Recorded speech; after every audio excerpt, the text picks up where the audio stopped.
Well, I've got a new topic for you today. In all the things that we've talked about here on the Human Resource, one of the topics that we really haven't spent a lot of time on is the Family Medical Leave Act. And I'm not even sure why we haven't spent any time on this particular program. It's very important.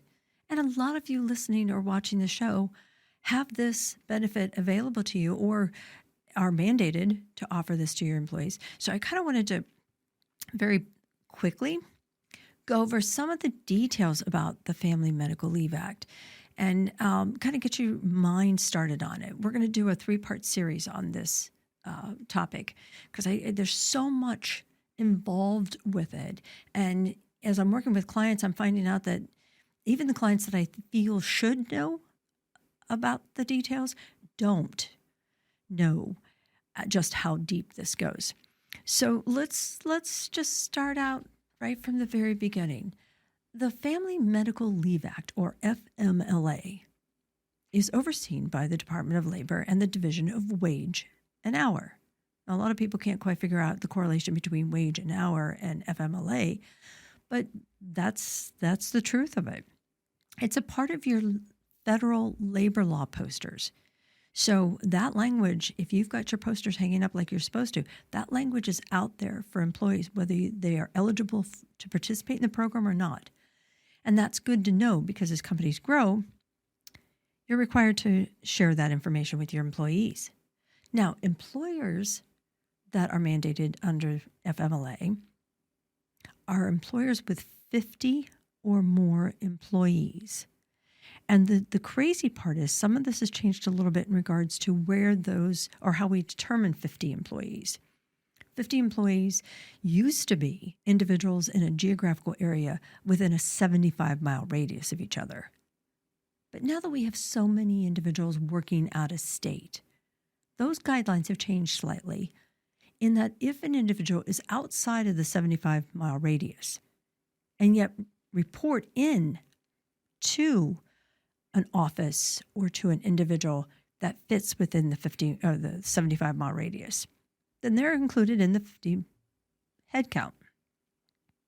So there's one thing that tends to be a little fuzzy about FMLA, but my comment to companies always is, look, if you have any question at all of an outlier employee or someone that you're challenging and saying, I don't know if they actually fit or if we actually qualify. Look, if you've got 50 employees and you have one corporate office, and most of the time everybody's communicating into that, you may be mandated for FMLA.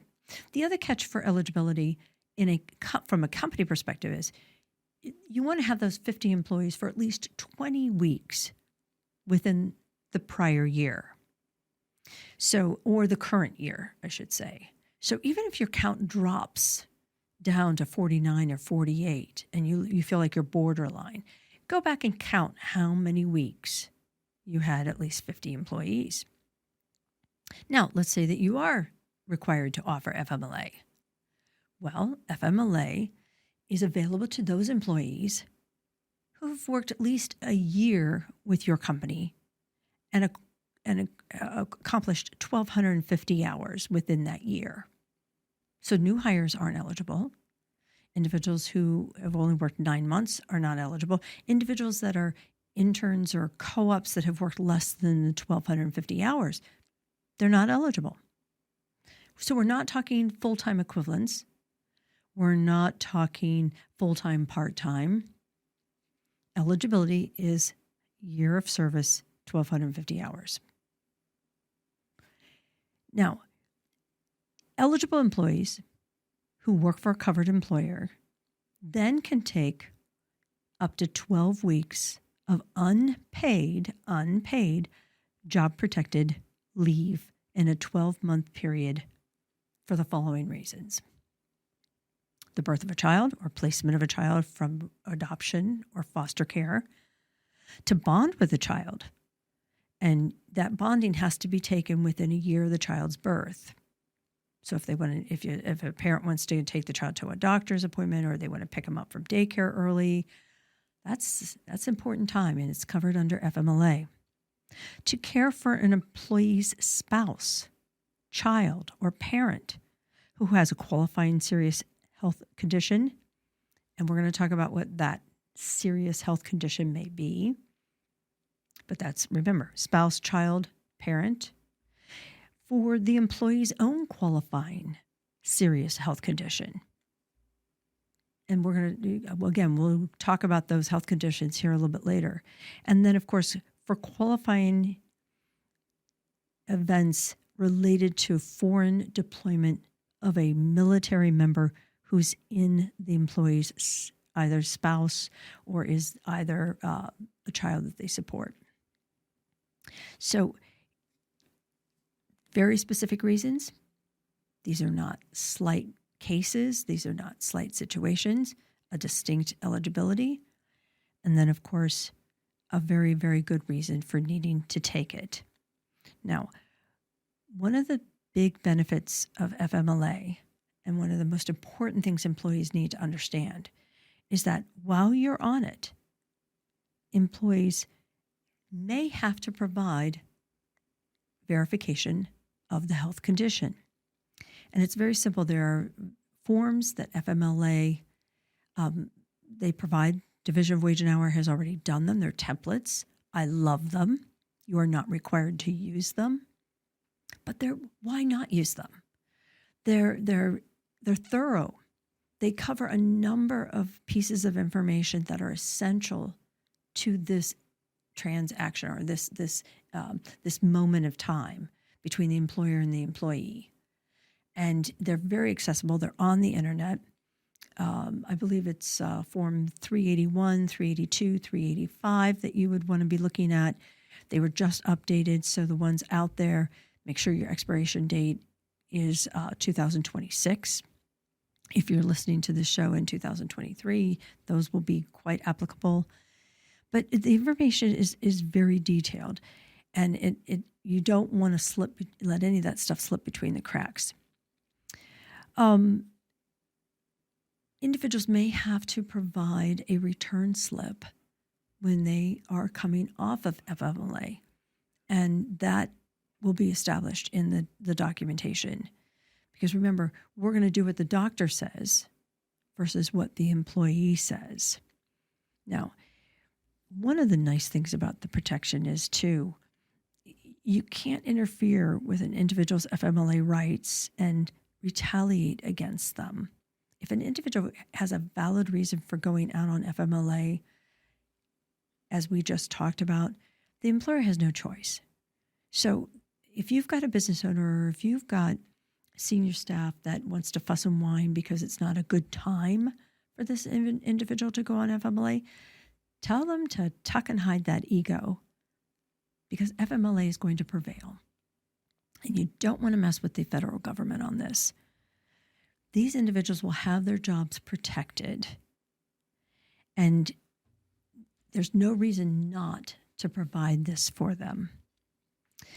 One of the other things that I think is very, very important is that there are very distinct time frames.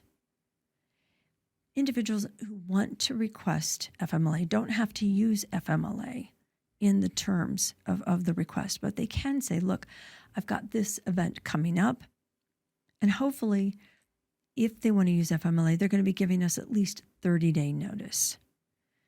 If they can't give a 30-day notice, and I was just talking to somebody this afternoon, and she said, well, yeah, but can I deny it if they don't give me the 30-day notice? If it's a car accident, if it's a stroke, if it's an emergency heart surgery, no, you are not going to deny that just because they couldn't predict that incident 30 days in advance.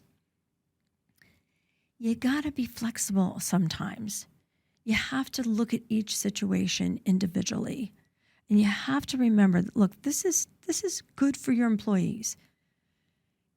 You can't take any of this personally, and you can't retaliate against them when this stuff happens. So once an individual does go on FMLA, employer, director, supervisor, understand They are eligible and have to be treated just like everybody else in the department. So their health insurance is going to continue as long as they pay their portion of that premium. And that's a part of the paperwork you're going to establish with them. We're going to make sure that they're eligible for the same pay increases as everybody else in the department. We're going to make sure that they're eligible for the same bonuses. Now you're saying, but they're not actually there working. It doesn't matter. If the bonus was a quarterly bonus and everybody else gets it because it's based on department results, the individual in FMLA is going to get it. We're not going to take this person and move them into another department or another role because we're upset they're not going to be there full time. You can't do that.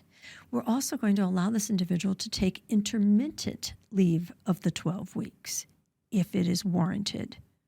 If the doctor says, look, I need them to, they may have flare-ups from the cancer treatments, or they may have, these situations that come up periodically, so a flexible schedule is going to be necessary.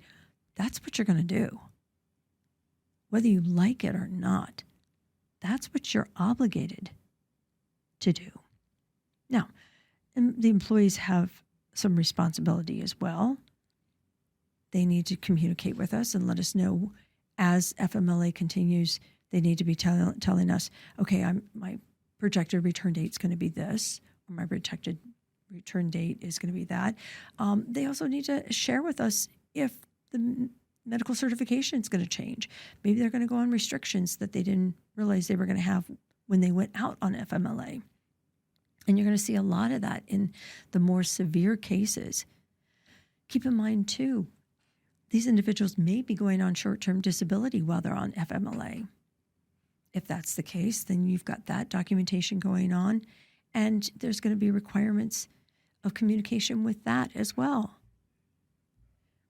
FMLA is not meant to be difficult or cumbersome, but it is complicated.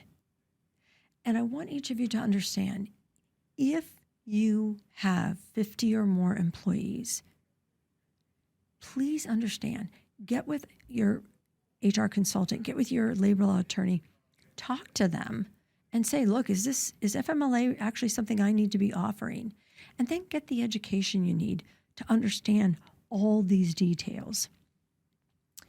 This is not something that you get to pick and choose to offer. And I'm just briefly going over these details.